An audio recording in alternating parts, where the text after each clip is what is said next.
Guys, so today's Valentine's Day. I'm gonna make a nice dinner for my men in my life. Making some stuffed shells with meatballs and focaccia and Caesar salad. So my meat is still thawing, but here are the ingredients to make the focaccia, which is the David Rocco pizza dough, and I'll link the recipe below. So I got to get that started because that takes an hour and a half in this machine, and I like it to rise, so that needs more time than anything else. So it's going to be a really good dinner. Oh, and the homemade fire roasted tomato marinara sauce. While the bread is being made, actually the dough is being made, I'm going to get started on the sauce. Some avocado or olive oil. I have my onions here. This time I'm doing 4 jars, so I don't have to make it again during the week if I want another dish.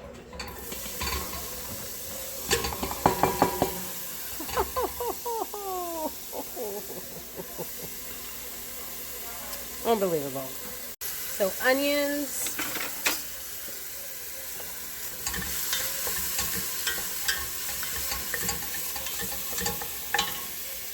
A little bit of salt.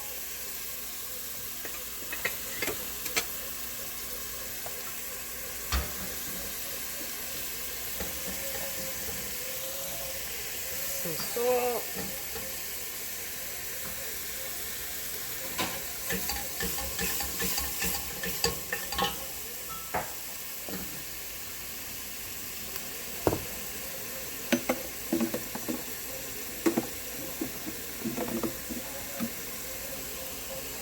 Garlic.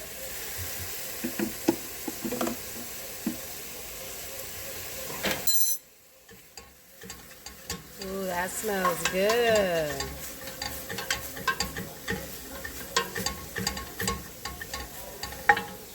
Okay.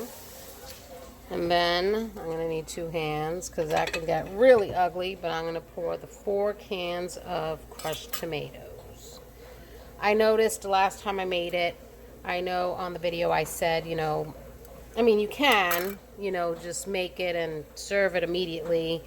And with the crushed tomatoes, you don't have to let it simmer as long. Sometimes with tomato sauce, marinara sauce, the old style is it would cook all day. And that's obviously from fresh tomatoes. With the crushed tomatoes, I think I want to say a good hour makes it taste really good because it all gets concentrated even more. You can serve it immediately, but I think a good hour of simmering is sufficient. I have done 2 hours and it's still really good, but I think an hour is good. So the cans of tomatoes are in there, and then basil.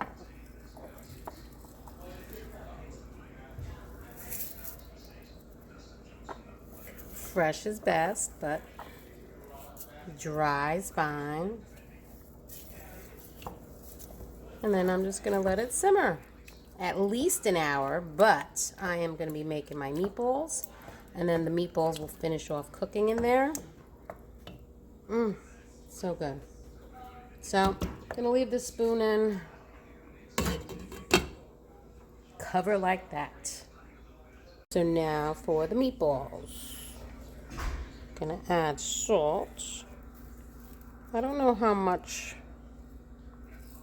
meat I have here. Gonna add an egg. Look, I was prepared for you guys. Then I add flaxseed.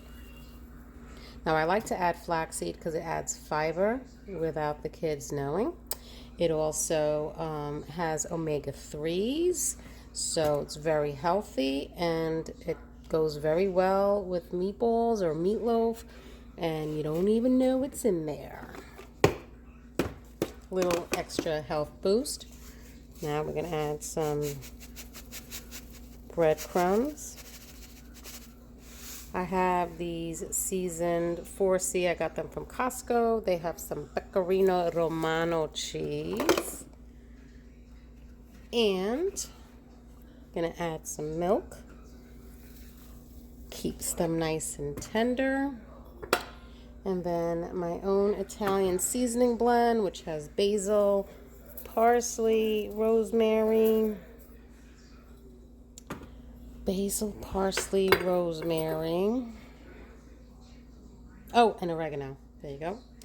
And then I'm going to get in there with my hands and make meatballs.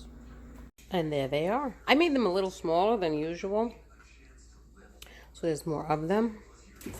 I actually had to add another egg and some more milk because there was more meat than I guess than I thought. But now they go in the oven.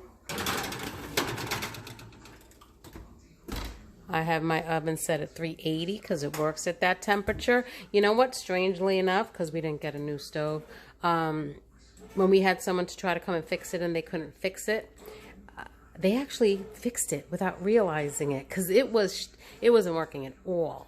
I don't even want to say this out loud, but after he left and we were going to start looking for a new oven, I had not used the oven for quite a while, and then I started using it again at my odd temperatures, and now it's working. Knock on wood. I have not tried normal temperatures like the 350, 375, and 400. But it's working, so I can't complain. All right, so the sauce is going. Meatballs are in the oven. When they get a nice crunch on the outside, they go in the sauce. And the dough is still being made. So far, that is it. You know what? I'm going to boil the shells and get the ricotta cheese. And I could actually stuff them before everything's done. And then before we eat, I guess that's when you put it in the oven.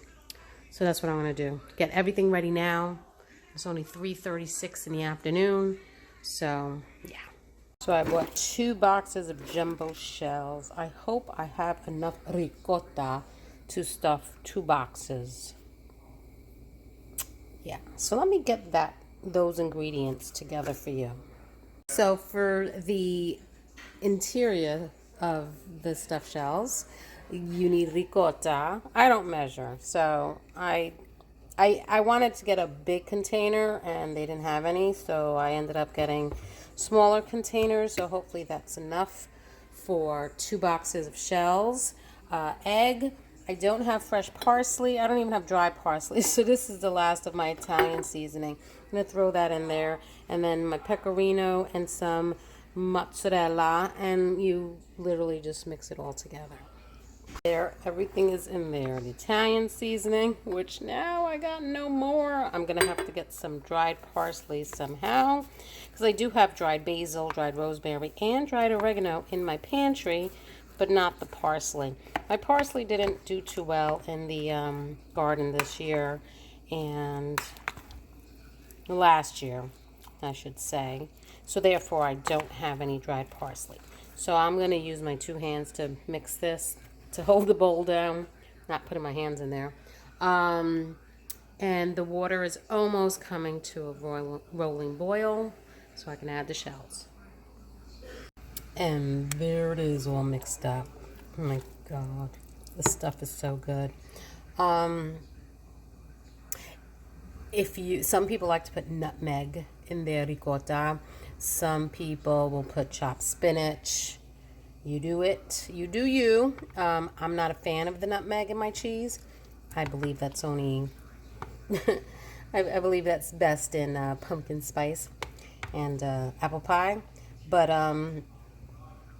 yes, I'm keeping it simple. So, I have chopped up spinach and thrown it in there.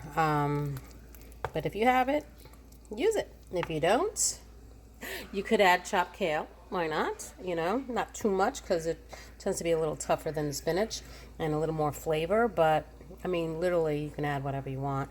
But that's the basic recipe. Still waiting for that. It's almost.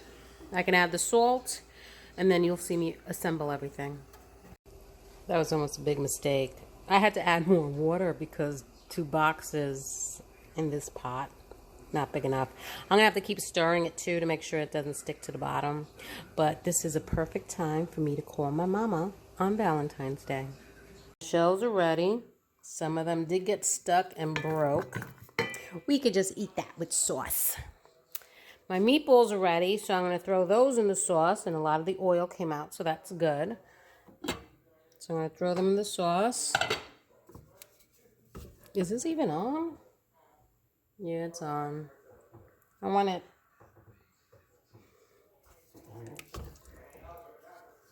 Oh, yeah, it is the steam.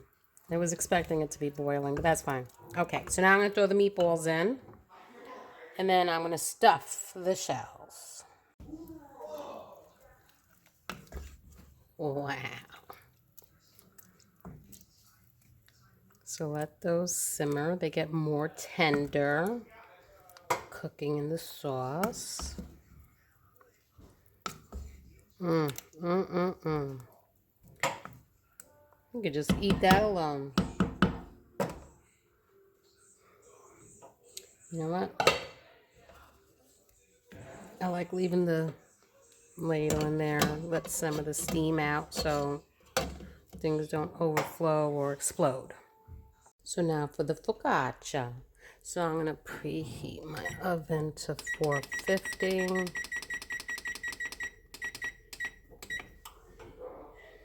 And then what I learned is you need a lot of oil on the bottom to get that crunch with this kind of pan.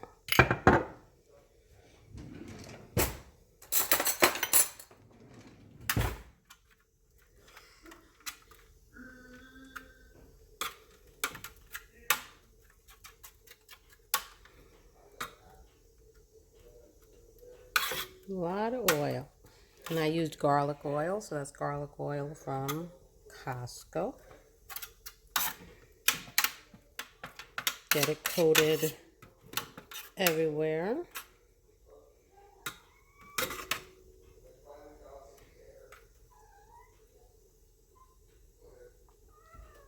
Oh, she fell down and rolled over. I think she wants belly rubs. Crazy cat.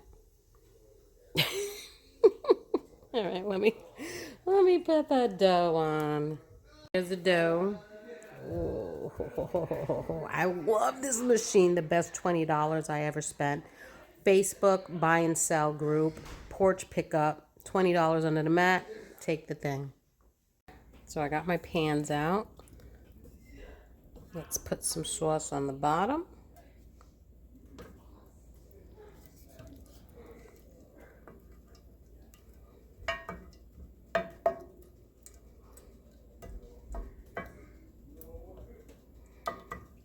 There you go. Okay. Okay. Then I'm going to stuff them. Okay. See? And actually, all it needs is 1 spoonful. So I'm going to finish lining up this tray.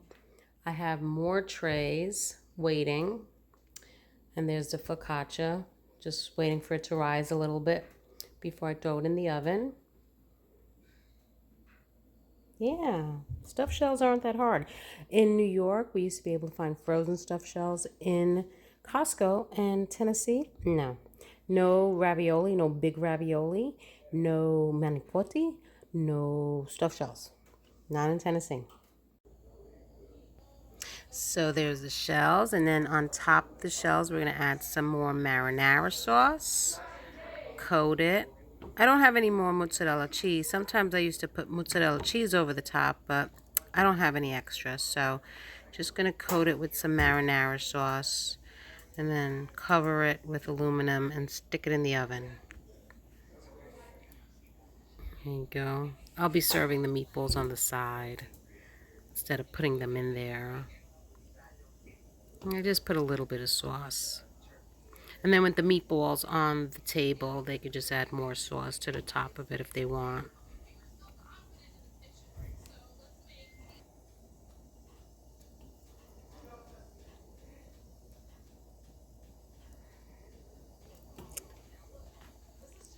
There you have it. So there's my focaccia. And we're going to put a nice little coating of garlic olive oil. A little drizzle on top. Spread it all about. boys really, really enjoyed it the last time I made it. Had a nice crunch to it with that garlicky flavor that comes from the olive oil. Love this stuff. So just spread it. And then we're going to put some salt, pink Himalayan sea salt. Just a little bit on top. Just like that. And then because I don't have Italian seasoning, I have basil, garlic chives, and oregano from my garden. So my oven's set to 450. And in it goes for about 15 minutes until golden. So I don't have enough cheese for the rest of those shells. And that's it. I'll get some and stuff those. I'll just store them away. And look at that. So I'm going to cover these with aluminum foil and stick them in the oven. And then my focaccia, it's ready. Oh, so good. Look at that. Oh, nice and crunchy. Oh, delicious, crusty focaccia. Look at the bottom. And my Caesar salad on a platter. And look at the setting. I'm celebrating Valentine's Day with the 4 men in my life with delicious food. Lady and the Tramp set the precedence for Italian food on Valentine's Day. And that is dinner tonight. Buon appetito.